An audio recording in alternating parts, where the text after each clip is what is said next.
Town of Tonawanda Chamber of Commerce. I'm Cathy Piciulo. Crystal Rodriguez-Dabney and Nina Hurd are sitting up here with me. And I want to just thank you for coming because we're trying to do more in person, obviously, and this is a nice mix of people, so this is awesome. And you can spread the word about what we're doing and possibly have people come to the next one, or the one after that, or whatever. We've got lots of good stuff planned. Actually, the next one I think we're doing via Zoom, so that won't be it. But just check out our chamber website calendar. There's a lot going on, so that's very exciting. So I did want to, I always have to mention our great sponsors, Crown Benefits, Kenmore Mercy Hospital, US iTech, Insurance Associates Marketplace, and Harder Seacrest at Emory are some of our top sponsors and make our jobs possible. And all the promotions and programs that we bring to the community are all part of that. We have some vendors here. Make sure you say hello and get to know them. Howard Hanna has a group of gals here, which is awesome. And Your CBD store in Kenmore just announced that they're giving us a 10% discount on their products. So you go in, you say you're a member of the chamber, and you get a product discount, which is awesome every day. You don't have to wait.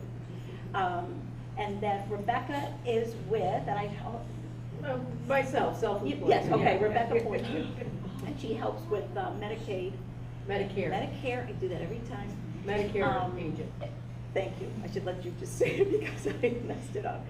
And then just on a personal note, I have my best friend in the world, who I grew up with and have known since I was 15, wrote a book recently. And so her book is on the table, and it is about a journey that a young man took in 1933 as he was going to the Boy Scouts Jamboree, and he took a 6-week trip and learned a lot about kind of what was going on in the world. So it actually ends up being a very timely book. She's been writing it for 2.5 years and is self-published, but there's some things happening in the world today that this book is amazingly timely, so it's just of interest. And I have more copies because these are flying off the shelves, which is great.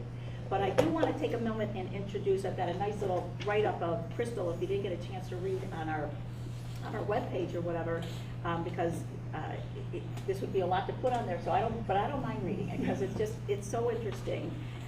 Crystal is an attorney, an author, and motivational business coach, a strategic thought leader, passionate Jedi, which is the justice, equity, diversity, and inclusion professional.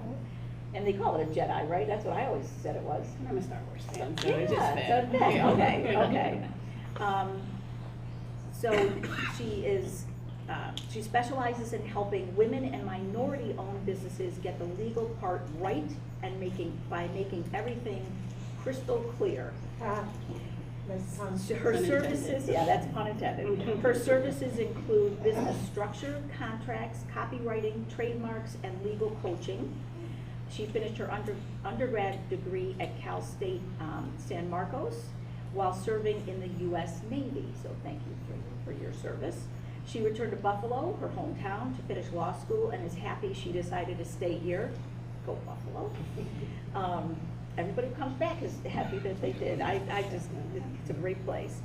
She served with Byron Brown's administration, who is the mayor again.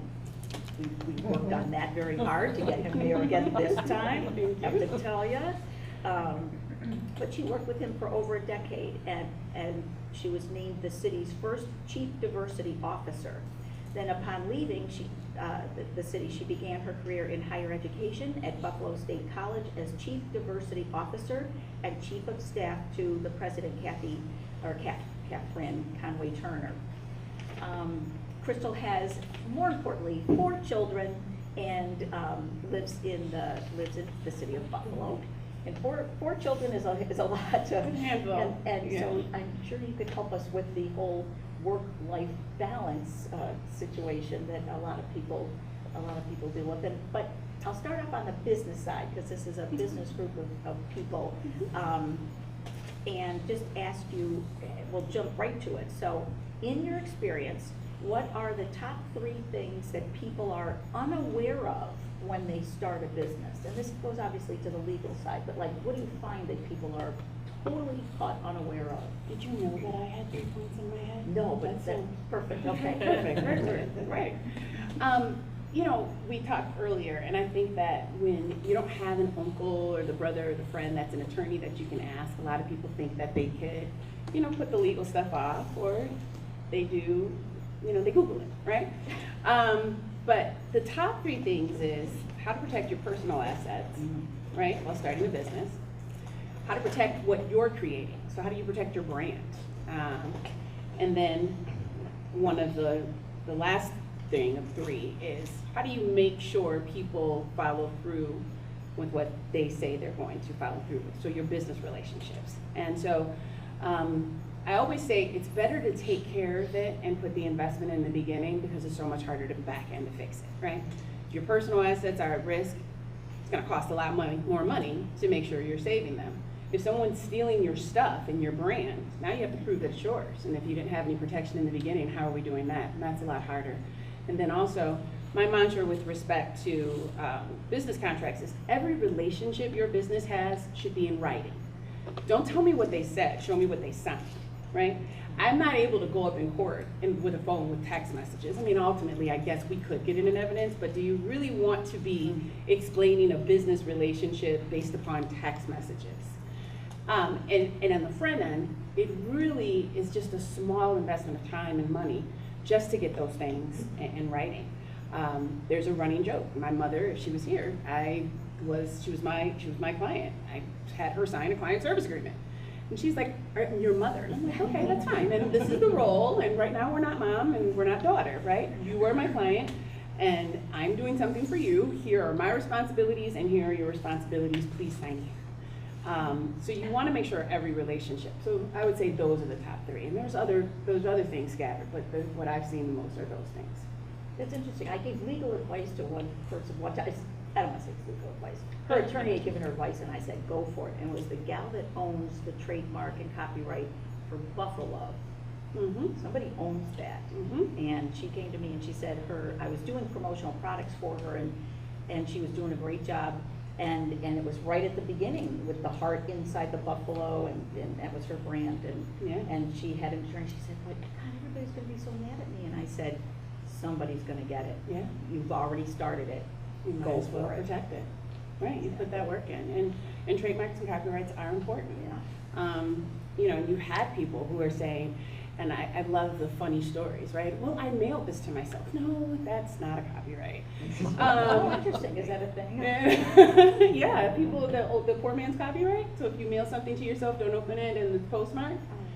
Yeah, it's sort of like one of those urban legends, like on higher education campuses, if the person's a PhD, you have to wait 15 minutes. There's no such thing. So you want to make sure that you are protecting what you're creating. You're putting a lot into it.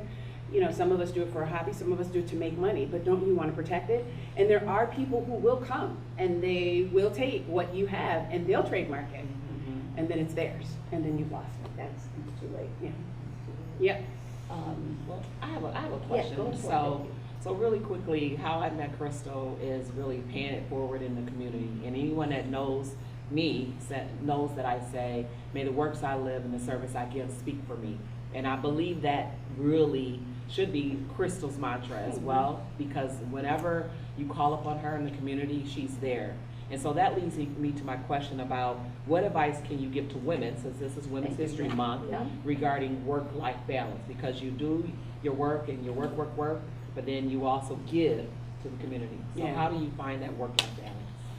Okay, so in all fairness, I know it makes me seem like I'm Superwoman. I do have 4 children, but 3 of them are adults that are out the house. So it's not like all 4 of them. But, you know, I was going through law school and the boys were little. Ryan, Kyle, and Evan are 27, 25, and 21. Shout out to my youngest son, who's 21, and he's serving in the United States Navy overseas. So thank you, son, for your service. You know, it was pretty tough, and I have to say that going through law school, there would be lots of times where I was studying, they were studying, and that's how we did it. It was no rhyme or reason, I just got through. On this end of things, where I just have my 12-year-old Nadia at home, so just one child at home, Something I wish I had known is that it's okay to take time for myself, and I need it. You can't pour from an empty cup.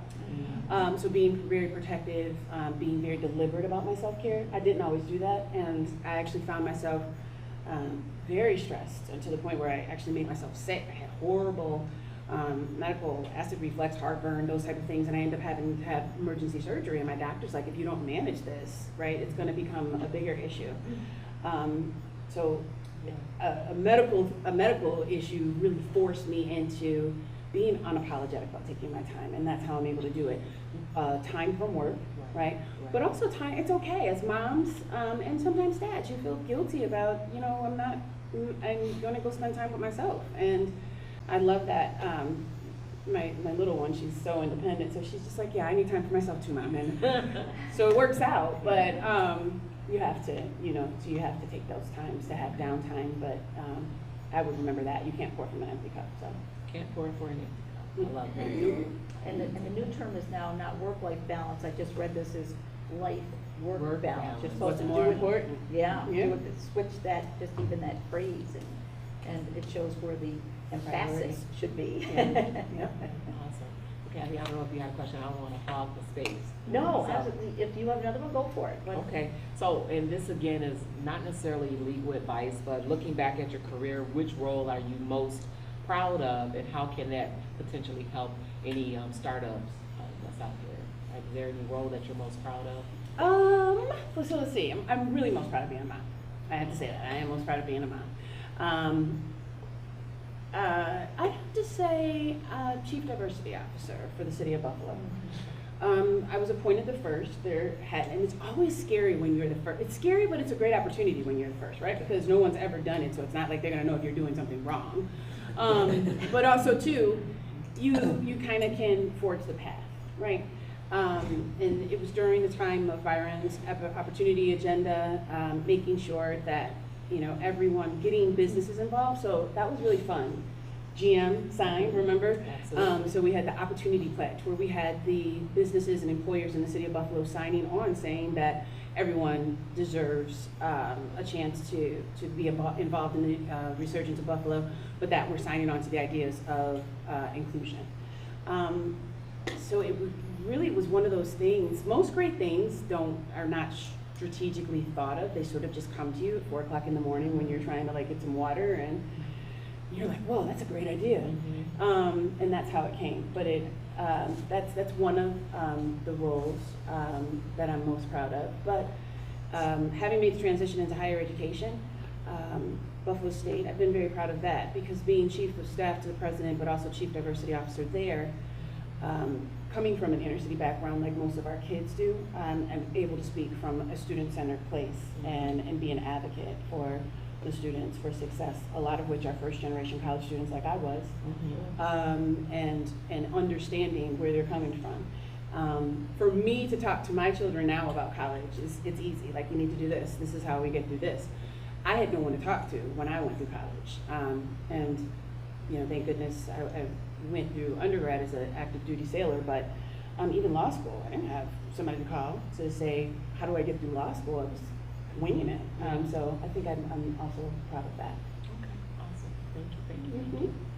you know, talking about the city of Buffalo, I was wondering if there's, now is there another chief diversity officer, I apologize if I don't know, that took your place after you left? Yes, so Ms. Shatura Donovan, dynamic person, and she just left, so there'll be, yeah, but it's only been 2 people in a row, myself and Shatura. And what do you think, I'm gonna go to the city of Buffalo just because I did work hard to help Mayor Brown get reelected, and is there anything that you see that they could either continue to do or should start doing? I just see that, you know, the Buffalo City schools and the young people there, there's still a lot of challenges. Yeah. Anything in particular that you would have loved to have been able to do, maybe weren't able to, didn't have the funds for, whatever, that you think that if they could institute X in the city, it might really help move some of these kids forward? So, and this is just to be clear, the mayor really has no purview over the Buffalo schools. That's true. I do know always that. want I to do know start that. there That is because true. a lot of times, you know, Yeah. people would, you know, you go to a community meeting and you have people who the mayor would be there and they'd be like, and schools suck and you're responsible. And I mean, he has none. You know, there are elected officials that sit on a school board. And there is an entirely different administration that deals with everything. So outside of the allocation for the budget every year, that's, you know, statutory for taxes to the schools. But I mean, it being my city, me being a product of Buffalo schools, and we just had this conversation. I think that there is a conversation to be had about how we deal with some of the inner city challenges and our kids going through school. And that's a community conversation. So I didn't want to say that as if the mayor's not concerned about it, because I'm sure he is. It's just that there's no decision-making power there. I think from that perspective, really helping smaller businesses, you know, small businesses are the backbone. Entrepreneurship is the backbone of any municipality. You have to have the bigger ones too, but you have to really fuel the smaller businesses. And how can you create a synergy between the two where they support each other? I'd like to see that. I think the development in the city that's taking place has been wonderful. We have to continue to do that. I was interested as soon as I saw it. I don't know if anybody else got excited about the prospect of the Veterans Hospital going downtown in the medical corridor. That's going to be a wonderful opportunity over the next several years for the city. So I think that there, and like I said, well, you said in the bio, I grew up here, right? Right. So when I went to the military, Buffalo was the worst place ever. I'm never returning to Buffalo. I was almost embarrassed to tell people I'm from Buffalo. People are like, where are you from? I'm like, New York. And they're like, oh. And you know, you hear New York and you're not from here. Everybody thinks the city, right? But I came back, and my husband, he's my ex-husband now, but he's a Marine. He was a Marine. And he was always gone, and so I came back because I knew I wasn't going to be able to finish law school without the help of my parents. So I felt like a failure even coming back to Buffalo. I'm like, oh, I can't believe it. I've been accepted to Berkeley. I just can't afford to go here. Now I have to go back to Buffalo. And how it happened was I was, you know, he ran, and of course in my mind I was like, he's never going to get elected. He asked for my resume. I was in law school, and he won it, and he called. And to be a part of that, to see what Buffalo was before I left, come back and to really see it coming back. We have to remember I always want quick change, but the decline didn't happen quickly. Many people in here probably have the same story as my grandparents came up here from Alabama to work at Bethlehem Steel. It was a better life for them, right? Yeah, the good job with the benefits, and then all those companies left. Most of those companies left, and the jobs went with them. And the decline wasn't rapid, and so the resurgence is not going to be rapid too. Right. But I still feel like we haven't reached the ceiling. There's so much more to do, and we can do it. But we're going to have to be collaborative and working together, including the schools working with the mayor's office and tying into. I mean, I could talk about this for hours, and I'm probably going on, but I think that we need to also go back to normalizing. You know, everybody doesn't have to go to college. Right. 100% behind. You're in school, and we shouldn't make people feel bad. Get a trade. Right. And we need that. Yes, we need that. So speaking of that too, so what has, getting back to the business side, what has helped you grow your business? What advice would you give to others who need to set off in a similar path of entrepreneurship? Because we know you have your day job, but we know that you are also an entrepreneur. So what advice would you give someone who is looking to set off in a similar direction of entrepreneurship? You know, it's not my full-time gig, but it's okay to start small. You don't have to jump in both feet. If you want to, you know, that's great too. You're never going to know it all. So the idea, it's a myth, right? I'm going to wait till I get all my ducks in a row. You're never going to have all your ducks in a row. And you know, you can just dive in and get as much right as possible and learn from what you don't get right, and make the changes. But you know, really research what it is you want to go into. Really make sure you have everything protected. From my perspective, that's the biggest advice. Make sure you have your personal assets protected and what you're creating in your business protected. And then once you go there, you can figure out the rest as you move along. Our main thing here with the trades too is to try to develop and help develop a skilled workforce, because we've got these great companies and they're looking for employees, etc. Right. But I'll change direction a little bit. Did you have a mentor while you were going through either law school or because I think a lot of people, that would be a good help or assistance is having some sort of a mentor. Maybe that's something. We're looking at ways to set up different programs within the chamber of what would be important. I think mentorship is huge. I think, you know, having someone to hear their story, not necessarily that they have a blueprint and you're going to do everything as they did it, but to be able to have someone who's been through it. Like I just said, you know, first generation college student, I didn't have anybody to ask how to maneuver. Even law school.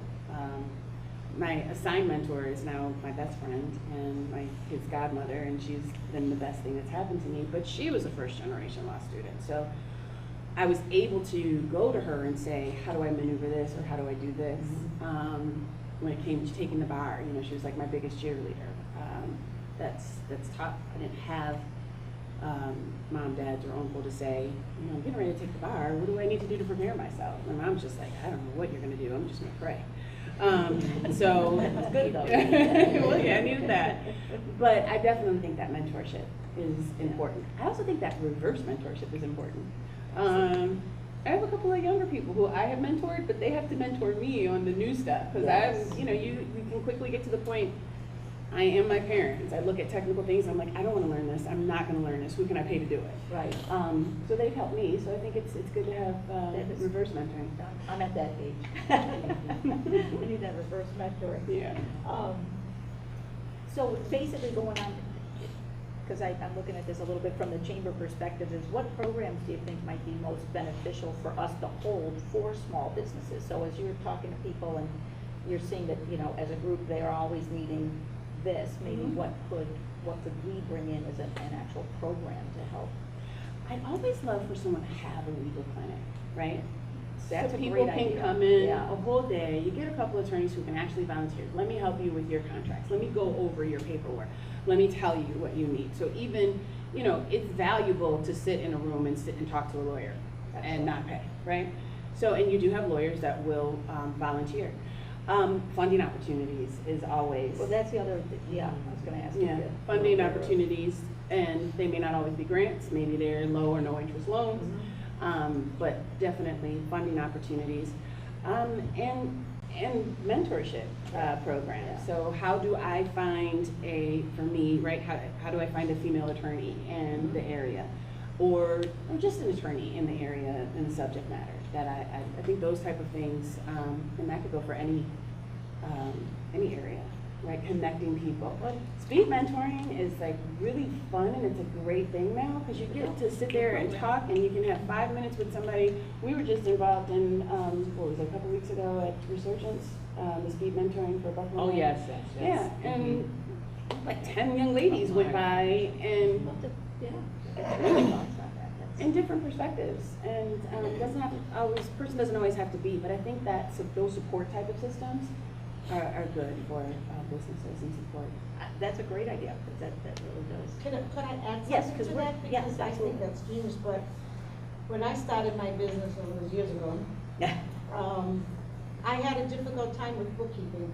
You know, so you learn QuickBooks or QuickBooks or whatever, and you're learning online, and I still don't know a whole lot of what I'm doing, but I've learned it a lot. I actually like it.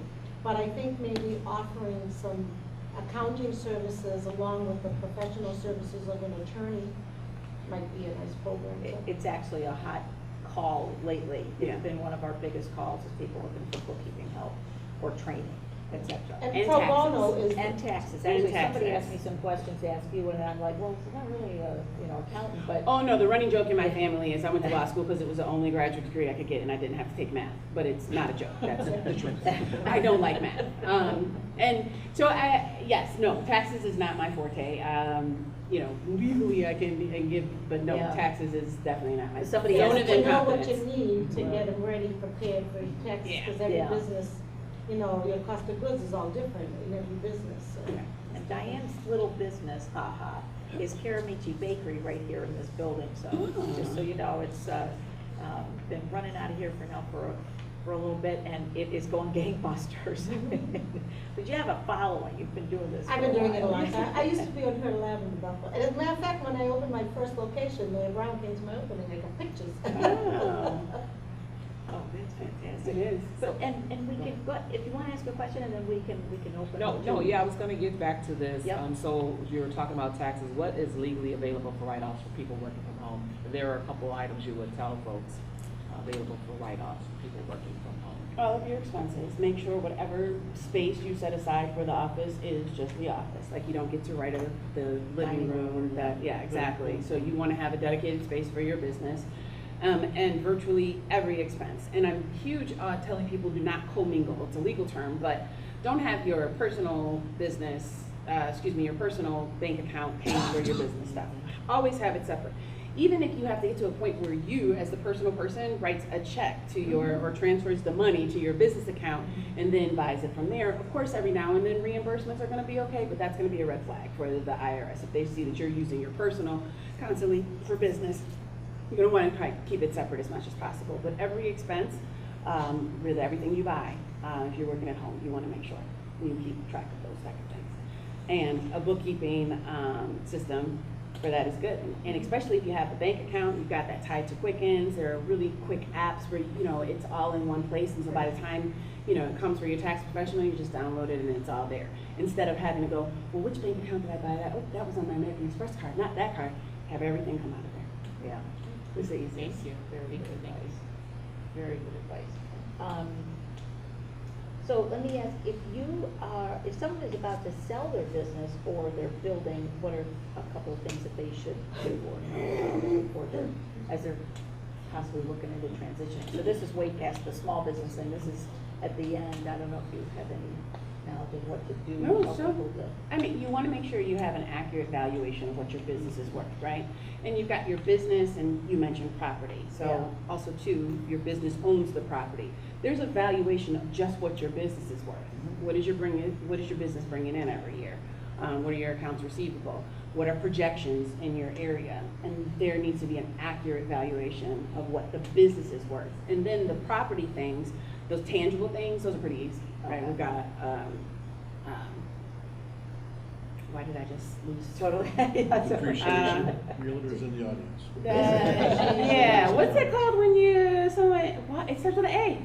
Appraisal. Appraisals. My goodness. Wow, that's happened a lot to me during COVID. I just lose whatever I'm thinking about, and it's has nothing to do with age. But those are for those type of things. You have appraisals, and those are easy. But you mentioned depreciation. Also, too, you have to look at is your business declining? Have things depreciated?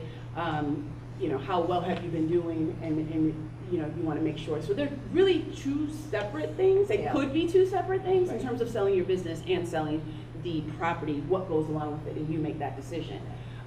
It's a good idea just to have everything. I really stress organization and record keeping, which is sort of rich because I'm been called the most disorganized person in the world. But you want to have all these things where you can get to them, and it's real easy to prove what your business and your record keeping and what is your business. Yeah.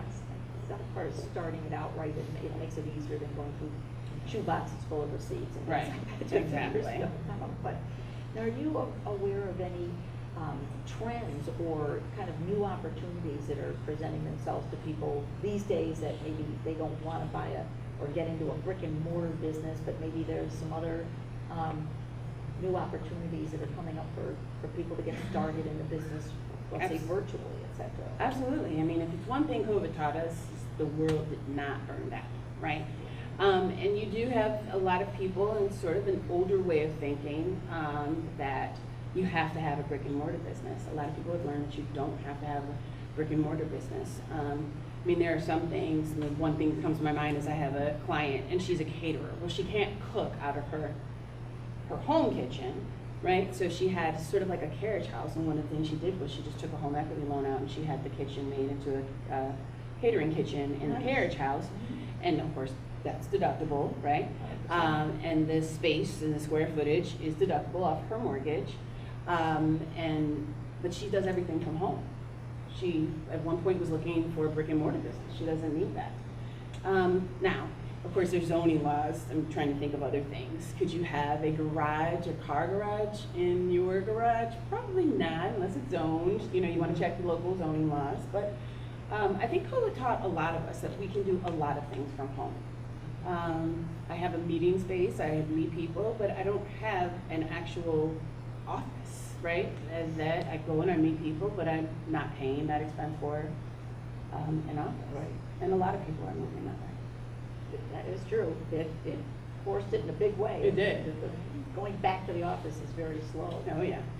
Did you have another? Nope, I'm all set for now. Well, I did also, I neglected to introduce Nina properly, and I apologize, but, because she's got a very big job at GM, and God bless her for that. It's, but Nina's also on our board of directors, so we really appreciate her.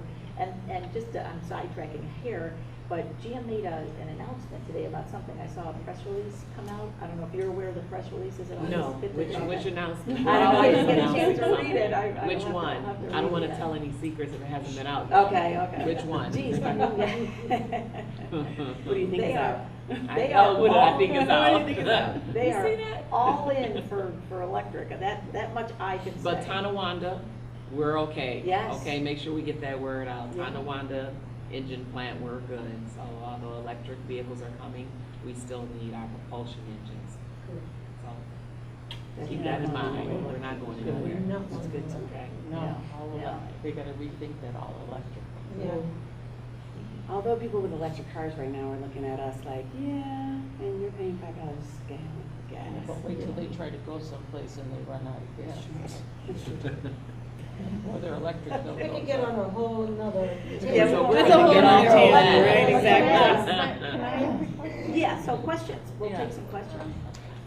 I'm very interested in the women's piece of this. And I've been in the workforce for going on 51 years without a break. I did graduate from a 2-year school and then went on and took many, many more courses and received many certifications. I have seen in going on 51 years some pluses for females. I also don't think that we're as far as we should be. And that's very disturbing to me. And I'm always trying to figure out how do we get to these young females today to let them know or to help them. We said earlier when we were sitting here, if you're working from home, females are at a disadvantage because they're not seeing as producing. They're also at a disadvantage if their child is doing something and they want to go. I mean, I experienced that. I have a 30-year-old son. I get that. It's very, and then the other thing that I've seen is the culture of females today in the way that they dress and the way that they go to work. Just sends shivers up and down my spine. Let's just leave it at that. What can we possibly do to not just educate females, but what else can we do in the workplace? In all of my years, I have to say, when my son was young, I had one manager, I was in outside sales. The first time in my entire career, he had a child the same age. His wife had to also work, so he gave me the leeway I needed to go to see Stephen perform or do whatever it was he was doing. That was my one and only time. How can we change that culture? How can we show people that a female needs to put family, then work, and also get the promotion they deserve? I haven't seen that change. I just haven't. Trying to be politically correct here. There are a lot of things, and first of all, we need to look at things from a lens of equity instead of a lens of equality, right? And there is a huge difference, and people sometimes don't get that. But also to, as far as labor laws, I think we've come a long way. The dress thing, I am learning that it's a time society thing, because I can remember when I was a younger woman, I think I gave people shivers, and now I'm an older woman and I'm looking and I'm just like, oh gosh, and those things change over time. But I also think it's some conversations at home that need to be had, and everybody has a choice. the burden, one of the reasons we were talking about women being at a disadvantage is because women more often than males, are the primary caregiver. There are a lot of us also that are sort of sandwiched in between caring for kids and caring for parents, right? And that falls on us. But we need to ask the question, why does that fall on us? And I don't want to, change different dynamics in different households because they are what they are. But even, talking to my husband, he'll come home and he's just like, well, I mean, why is there this for dinner? And I wanted this for dinner. And I'm like, well, you can go by Wegmans just like I can after you get off of your job, and you can go to Wegmans and get whatever you want for dinner. Or maybe because you got off the bench today at 2, maybe you should have dinner for me when I come home since I didn't get off until 7. Right? Those type of dynamics. Again, I mean, I'm not trying to, but it's a valid point. My husband's a judge, and sometimes he doesn't have an afternoon calendar, so then he's just like, well, why are we going out to eat? And I'm like, I'm not sure, because you were off at 2, so you could. Yeah. But why does the primary part of the caregiving fall on women? And if that is what it is, then life-work balance, like you said. How do we afford that? As employers, how do we afford opportunities? A lot of these decisions and the questions that you're asking need to come from the top down. If you're going to be a more equitable company, then you need to, from the get-go, say that you're going to be an equitable company and that your processes and policies are going to be looked at through those lenses. Also, who do you have at the table and how are you making decisions? Do you have women at the table that are making decisions? Because we can't make decisions for people if they're not at the table. So you have to have them at the table. And little by little, I think these things can change. Same to be said for people of color in businesses and women, right? How far have we come? Well, if you don't have people of color at the table making decisions, you don't have women at the table making decisions, if you don't have family caregivers at the table making decisions, then you're never going to have equitable policies. But I also think if people produce, I think sometimes we're hesitant to ask the question. But if we produce, many people are more open, your supervisor or boss or whatever, the CEO, they're more open than you think they are. So I think you just have to ask the question and produce. And if you're getting the job done and working remotely, we've seen that we can produce and we don't have to be in the office. So we can have, if we have to, have a little bit more life-work balance. If you have to ask the question, but produce in the long run. That's what I've experienced working for GM. And you have a lot of people now who are actually looking for companies and willing to leave their company, especially during COVID, to say, I mean, Google's never going back to the office. And they had a cool place to work. We're a cool place to work, but they're really making their decisions. That's a big flip. It's huge, and they're making a decision from the lens of equity, and they're making their decisions from life-work balance. But what you said was key, Nina. If you're producing, you get to ask the question. Yeah. If you're not producing, And that doesn't matter if you're a man or woman, polka dot or whatever. If you're not producing, Right. you're not producing. Right. There was an owner of a company one time, and the other salespeople were complaining because some salespeople weren't there all day, and he goes, I don't care if they come in a pink tutu and ballet shoes, as long as those numbers keep coming. The flip side is, if you're not producing, I don't care if you're here till 7 o'clock at night, you gotta do what you gotta do. Thank you. Now, we do have a number of small business owners or people who just got into business. And go ahead, Dan, do you have a question? Yes, a lot of us here are MBEs, WBEs. I myself am an SDVOP. The city of Buffalo has discretionary procurement goals through those organizations. In your former position as the chief of diversity for the city of Buffalo, what advice would you give us to try and increase the amount of business, given our categorization with the city of Buffalo? I mean, I would be on the lookout for RFPs. Also making sure that municipalities are aware of your business and what it does, because oftentimes it's a matter of, we need this. Okay, but we know we have Dan, right? And one of the ways I know the city of Buffalo looks at things, it's not a quota. It's really to grow smaller businesses. So it's not a matter of when you get to 20 or 30% that it's done, right? It goes back to producing too. So if your company, it's a service municipality needs, you produce, no matter if you're an MBE, WBE, or an SDB, you know, E, the city's going to want to always go back to you because you produced well. And I think just maintaining that relationship, but also to sort of being preemptive. You know, do you know if any contracts are going to be coming out, so you can position yourself well to be able to be in a good position to get those contracts, or at least be considered for them. Yeah, other new businesses, I mean, is your business a brand new business? I'm sorry, my business is what? Is that a new business? I mean, I Yeah, know yeah, myself, so we opened in July of 21.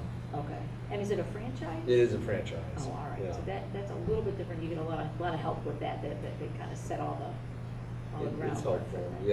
yeah, a lot of good support comes from them, they're based out of Connecticut, so, Okay. yeah, Okay. thanks for asking. Are there more in this area, or do you I'm get the it? only one in Okay. Western And New your York. business is, and your business is what? We're called Junk Luggers, and we do Sounds eco-friendly junk removal. So we do both residential and commercial. And we look to bring anything into a recycling partner or donation partner prior to bringing anything to the landfill. Oh, So there's a big environmental focus to it. Thanks. Good. You're welcome. He's got an amazing facility, if you haven't had a chance to see it. And we might take a tour once he joins and As you say. Shameless plug. I really do like that. But we also have a lot of businesses that are like real independent, so like Boris is, you know, independent, and our realtor gals are, you know, that's your own business, even though you're tied into Howard Hanna, right? Is that kind of how that works? Any questions that you might have for? I do have a question Yeah. for Crystal. So, being Women's History Month again, Mhm. how do you bring your true self to work? Especially being an African American female, there's different things you may be passionate about, and some people may look at it different. Or how do you bring your true self to work? And someone mentioned earlier about the dress, and you know, and I'll speak for me. So I have blonde hair, right? A lot of black women, we may not walk around corporate America with blonde hair. So I learned to bring my true self and who I wanted to be to work. So I was just wondering, what advice do you have for business owners being their true selves, not trying to fit into this little box of what, you know, people may expect them to be? Or just women, period, for Women's History Month. What you produce? I produce. Yes, she does. Your hair was green, if it was red, blonde, you know, you produce, right? But another thing is, no one can out Crystal better than Crystal. I can't be anybody but. And I think that it's important. I am able to produce being my authentic self. That's when I'm my best, and I recognize that. It took a while to get there, but I'm sort of take me as I am type of person. You're gonna get the work product, you're gonna get the results. But this is me, and you can't, that's, you know, trying to be someone else is not even sustainable. So, That's so true. that's the best way to put it. I mean, you're gonna be working 3 times as hard if you're trying to pretend to be somebody else. So, do I have quirky personality things? Yeah, I'm sure my boss could come up here and tell you, I do. I could be bossy sometimes. Nobody. And then say that she's not being bossy. You're That's the best part passionate. about it. You're passionate. Not bossy. passionate, that's I right. think- Not That's bossy. right. I think it's important just to always be you, because it takes a lot of work trying to be somebody else that you're not. Yeah, somebody once told me, they just said, whatever you're doing, do that 100%. Mhm. So if you're working, just do it 100%, and when you're relaxing, don't be thinking about work, don't be worrying about other things, just do that 100%. And that relaxing part is, like you were saying, it's important to do that, but do that 100%. Quit looking at the, you know, an email that just came in that you aren't gonna do anything about anyway, just 100%, whatever you're doing, do that. Oh, yeah. One of the things that they taught us in sales, you talk about dressing and producing. When I was in advertising sales for 2 different radio stations, same one, 2 stations, they taught us to dress for the client. Mhm. So, which was important. If I was going to a guy who sold Cooper tires, I wasn't gonna go, and by the way, when I started working, women were not allowed to wear pants. That was the first 4 years of my work life. absolutely no pants in a corporate office. That's how old I am. Then when we got to wear pants, it had to be a suit, a matching suit. That's how old I am. Okay, but anyway, back to sales. They taught us. I know, right? Yeah, they taught us though, if you're going to the Cooper tire dealer, go dressed like I am now. Not in your heels and a dress and your jewelry, because you're appearing to be above them and you always want to be on the same level. And if you're going to, one of my accounts was Delta Sonic, and I always had to go to the corporate office, Benderson corporate office. Well, then I had to be very dressed up. But I go back to being your authentic self though, because the reason why I say that is because I've always dressed business, no matter where I was working with General Motors. If it was in an assembly plant and working on the plant floor, my employees still was like, why are you all just, and then they come to learn this is who Nina is, and this is how Nina presents herself. And so, you know, so I think you have to be your authentic self. And if your self is jeans and a polo shirt, no matter if you're talking to the CEO or the mayor of Buffalo or talking to one of our UAW employees, you know, come being your authentic self, and people will learn to respect that. And that's what I've learned about myself, just I agree. But and I be think who it you goes are. back to what you said though. That's part of the change over time. Yeah. Could you imagine telling somebody today that they could not come in a Well, pants one of the suit? also interesting, I mean, besides me saying, whoa, that I've never met anybody who can actually attest to the fact that women were not allowed to wear pants in the workplace. But isn't that interesting that women had rules about how they dressed, but men didn't? Well, they all had to wear suits. Actually, my mother was a mid-level executive with Sears. When she started, she was the division manager for women's lingerie. She had to wear a white uniform. Uniform. But what you do is White you like get a caught. judge. Yeah, You get caught in interpretations, and you're not being you. Right. If this is how I go to work every day, this is how you're gonna get me, this is how Nina's gonna get me, this is how Aaron's gonna get me, this is how you're going to get me. I'm going to be, my professional state is my professional state. Also, I don't wanna just assume because you're a Delta Sonic that you wanna see me come in a hoodie and flats, right? You now I'm saying, now I've gone to this person and I'm trying to interpret what they want. This is what Times change. you get. Now, I'd be completely lying if I told you I love putting on heels and dressing up. I'm most comfortable in yoga pants and a hoodie. I'd love to be able to work that way, but you know, you as far as professional persona, this is what you get, and you get it, you get it, you get it, and that's me. Because if I got to interpret what you want, I'm gonna go drive myself crazy. Yeah. Don't you think we're at a very evolutionary stage right now, where, I mean, you can really call your own shots if you're doing what you need to do? I mean, I think we're on the cusp of getting over all of the nuance that we had 5, 10, 15, 20 years ago. Absolutely. And it's very individualized now. Yeah, COVID's changed everything, I think. You know, it happened before COVID, but I think that really, you know, at Rotary Monday, we were laughing about, you know, do you have your pajama bottoms on in a Zoom call, but you have your shirt and tie? You know, I mean. Yes. Right? It's like I do. Yeah. So You know, before so, yeah. Before we run out of time, I think we only have a few more TikToks left. Just, is there again, not just women, but entrepreneurs, is there any advice you would give relative to relationships and expanding your business? Is there any advice you could share relative to that? I think networking. But networking in what way? And you have to find your niche. I can talk to anybody, anywhere, and I'm an attorney. Everybody in here at some point in your life is going to need an attorney. Now, if you get arrested, don't call me. I'm not a good criminal law attorney. But you're going to need an attorney at some point.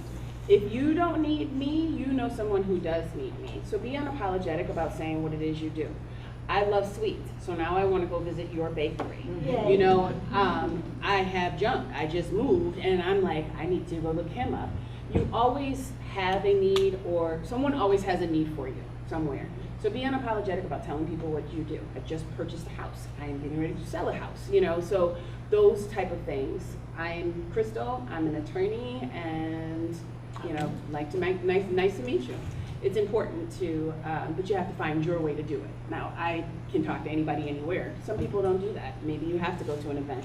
Maybe you market a certain way. But I think that that's important, is no one's gonna come to you. You know, the old adage, build it, they'll come, it doesn't happen anymore. People have to know about you, they don't just come. So in that case, even though we are working from home in a lot of cases, you do have to get out of the house and meet some people in order to Meet and greet. And I do think that's where the chamber comes in, because, I mean, I'm completely remote, but I'm at the chamber all the time, utilizing their services, meeting all of you. I mean, I think that's really important. That's a touchstone, it truly is. Yep. And it's definitely something that we are very proud of having, and you get me. You get, and I'll connect you with people. Bossy can't See? When you are starting your own business, and you said your 3 things to do, is there something you should look first to do, like branding your name first, or finding, do you make an LLC, or just do a sole proprietor, or is there something specifically to do? That's a good question. Some of those things are going to need to be done simultaneous. I am an advocate, and you may find an attorney who says something different. I'm an advocate of not being a sole proprietor. I'm an advocate of being an LLC. You still be technically a sole proprietor, but legally setting up your business as its own entity, its own, you know, it can own business. It's going to hire people. I'm an advocate because it just is a definitive line between personal and business. But also too, the name.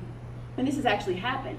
You can get an LLC, and then I can go behind you and trademark the name of your LLC and then tell you to stop using the name of my LLC. Wow. Right, because I have a trademark. So you want to also, in addition to getting the business, whatever your name is, now, you know, if I have an LLC that's Crystal Rodriguez, what are the chances of someone else being Crystal Rodriguez, right? But if you have a very catchy name, you do not want to be out in the space and you're unprotected. People do, and there are actually companies that are set up and they will buy a trademark and buy websites in your little quirky name just to be able to sell it back to you for thousands and thousands of dollars. So looking at how you really can protect that brand and that name. So the LLC, you know, you can get an LLC in 20 minutes. The publication, obviously, the requirement and all those things, but you want to also have in mind that soon thereafter, you're going to be protecting that name the best way you can and trademarking. So think of this, trademark is your brand, trademark is your slogan, trademark is your logo, right? Those are the things that have to do with your brand. Copyright is for the things you create. Are you writing a book? You know, you need to copyright it. Are you writing a course? You need to copyright it. And you want to have that robust protection because it's going to cost you tons of money if you don't have that protection and someone takes it. You know, you think automatically, like, it's mine, right? How can someone take it? They do. Yeah. So I would say simultaneous business entity protection, you're thinking about how to do those things. Yeah, it's sad that they're actively out there trying to do that, but there are people actively out They there. do. And I don't know if it's sad, and some people are just strategic, and they buy up website names, thinking that one day they're going to get paid because somebody's going to think of this and they're going to want it. So I don't know if it's strategic or if it's. I mean, it's some people are, you know. My son's friend. He does that. He thinks that he's a web developer, and so he thinks of names, and he gets them and he buys them. And so when it comes up and someone wants this name, you know, you have to go to him and you have to buy it.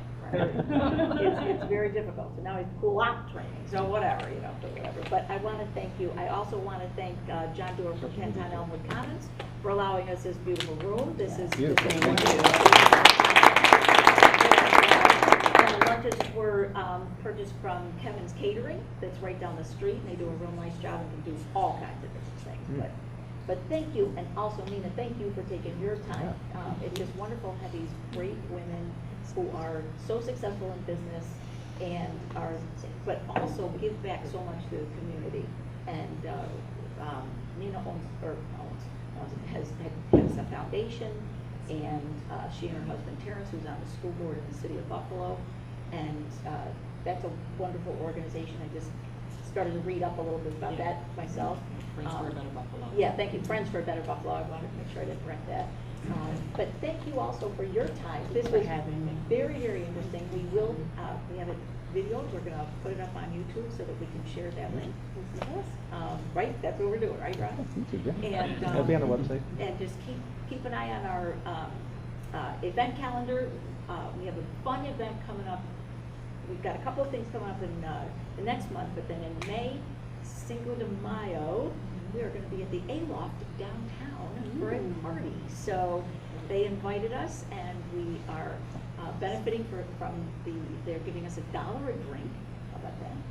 Wow. Whatever, but it's kind of a nice thing. And Elegant Development has been a member of the chamber for many years, so that was just a kind of a nice little fun thing. We tried to get the week before, and then they said, no, how about the next week? And it ended up being May 5th, and so it's like, that's cool. sweet, there's a whole party already planned. So, but thank you.